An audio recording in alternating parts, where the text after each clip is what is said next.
Assalamualaikum warahmatullahi wabarakatuh. Bersama saya Muhammad Syafiuddin.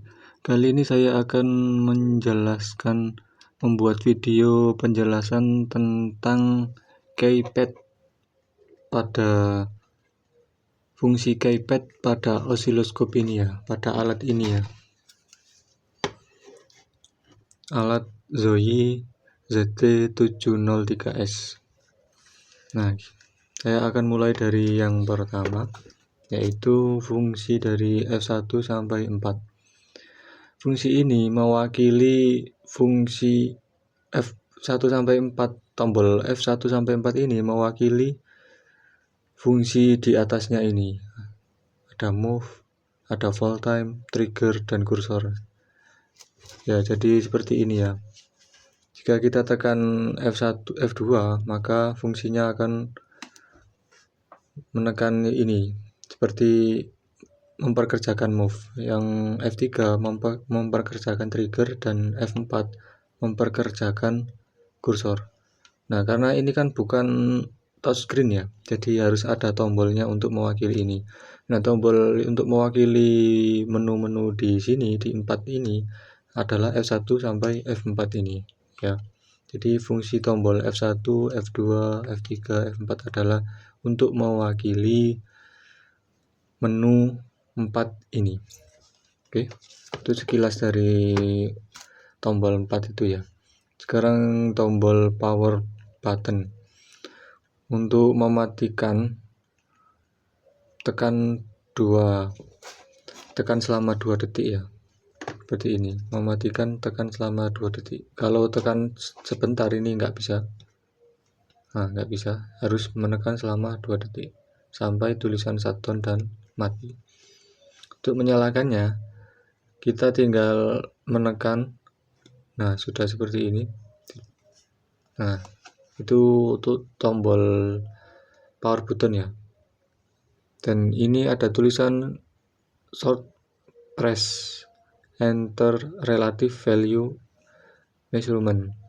Ini saya kurang paham ya, karena saya menekan cara singkat itu tetap tidak bereaksi apa-apa, tidak ada ya. Sedangkan di sini tulisannya untuk memasukkan untuk pengukuran nilai relatif. Dan di sini saya tidak menemukan apa-apa. Ya, mungkin kalian bisa cari sendiri ya untuk yang short press ini ya. Kemudian kita ke tombol auto ring ini. Nah, auto ring ini adalah untuk dalam auto ring ini ada dua ya, ada di mode osiloskop dan ada di mode multimeter seperti ini.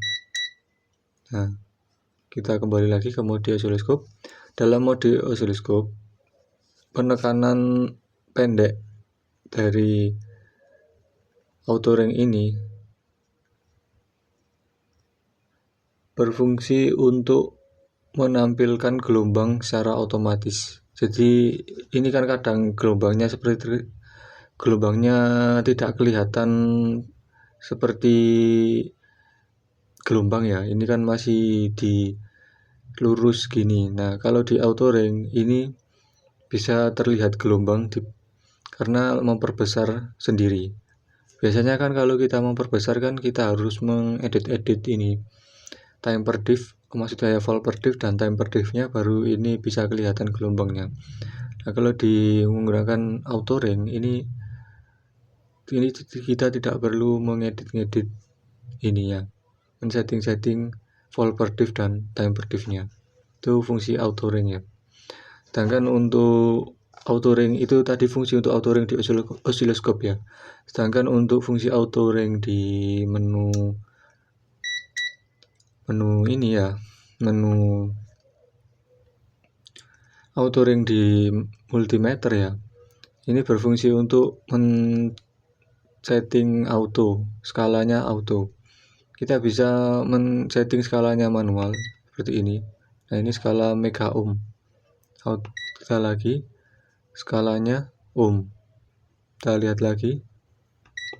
Nah, ini skalanya kilo ohm. Nah, ini kita bisa tentukan secara otomatis ya. Dengan cara kita mengklik ini sampai posisi ada tulisan auto.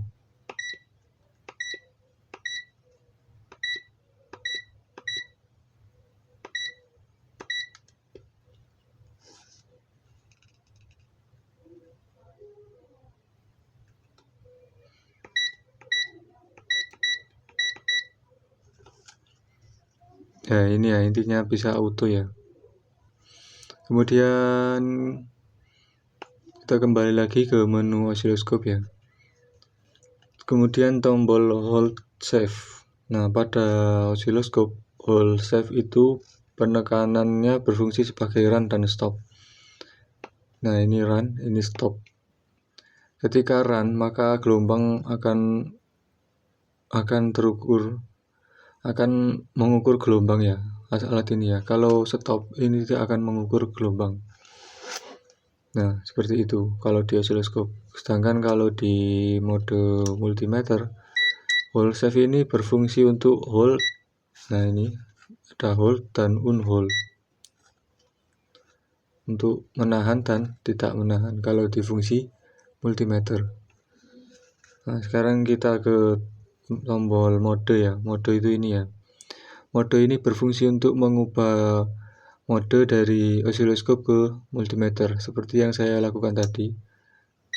Dari multimeter ke osiloskop, atau bisa juga dari osiloskop ke multimeter. Oke.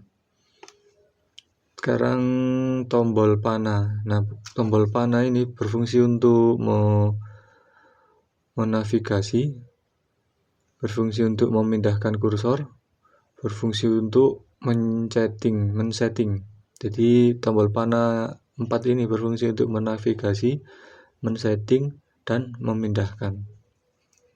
Nah, untuk memindahkan apa ya nanti kita akan bahas ya, karena itu lebih panjang ceritanya. Jadi secara umumnya saja tombol ini fungsinya untuk itu. Nah, sekarang tombol yang terakhir adalah tombol menu. Nah, tombol menu itu untuk menampilkan menu ya. Ini kan menu dasar untuk osiloskop. Nah, untuk menampilkannya kita klik ini menu. Nah, sudah terlihat ya. Menu ini ada beberapa segmen ya. Nah, seperti ini, dan untuk kembali lagi ke menu dasar, kita klik menu lagi. Nah, seperti itu ya. Kalau di mode multimeter, menu ini berfungsi, nah sama saja ya, berfungsi sebagai itu ya. Cuma fungsinya terbatas. Fungsinya hanya ini saja. Kalau di mode osiloskop fungsinya banyak ya, menunya. Nah, itu saja tentang pengenalan dari fungsi keypad di alat ini ya. Kurang lebihnya saya mohon maaf apabila ada salah-salah kata atau salah-salah penulisan, atau mungkin ada pembahasan yang membingungkan. Saya mohon maaf. Jangan lupa subscribe dan like agar saya lebih semangat dalam membuat video-video selanjutnya.